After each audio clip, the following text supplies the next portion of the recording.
Roald Dahl's revolting rhyme.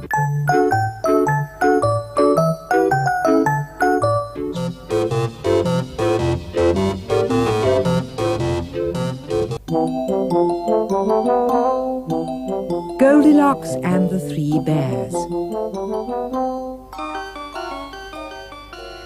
This famous, wicked little tale should never have been put on sale. It is a mystery to me why loving parents cannot see that this is actually a book about a brazen little crook. Had I the chance, I wouldn't fail to clap young Goldilocks in jail. Now, just imagine how you'd feel if you had cooked a lovely meal, delicious porridge, steaming hot, fresh coffee in the coffee pot, with maybe toast and marmalade, the table beautifully laid, one place for you and one for Dad, another for your little lad. Then Dad cries, Golly gosh, gee whiz, oh, cripes, how hot this porridge is. Let's take a walk along the street until it's cool enough to eat. He adds, An early morning stroll is good for people, on the whole. It makes your appetite improve. It also helps your bowels to move. No proper wife would dare to question such a sensible suggestion, above all not at breakfast time, when men are seldom at their prime. No sooner are you down the road than Goldilocks, that little toad, that nosy, thieving little louse, comes sneaking in your empty house. She looks around. She quickly notes 3 bowls brimful of porridge oats, and while still standing on her feet, she grabs a spoon and starts to eat. I say again, how would you feel if you had made this lovely meal and some delinquent little tot broke in and gobbled up the lot? But wait, that's not the worst of it. Now comes the most distressing bit. You are, of course, a house-proud wife, and all your happy married life you have collected lovely things like gilded cherubs wearing wings and furniture by Chippendale bought at some famous auction sale. But your most special, valued treasure, the piece that gives you endless pleasure, is one small children's dining chair, Elizabethan, very rare. It is, in fact, your joy and pride passed down to you on Grandma's side. But Goldilocks, like many freaks, does not appreciate antiques. She doesn't care, she doesn't mind, and now she plonks her fat behind upon this dainty, precious chair, and crash! It busts, beyond repair.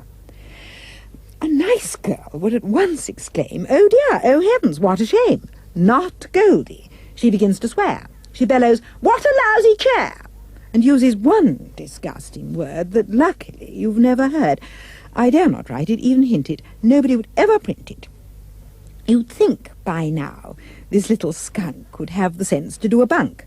But no, I very much regret she hasn't nearly finished yet. Deciding she would like a rest, she says, "Let's see which bed is best." Upstairs she goes and tries all 3. Here comes the next catastrophe.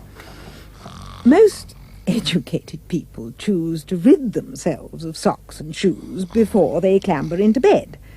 But Goldie didn't give a shred. Her filthy shoes were thick with grime and mud and mush and slush and slime.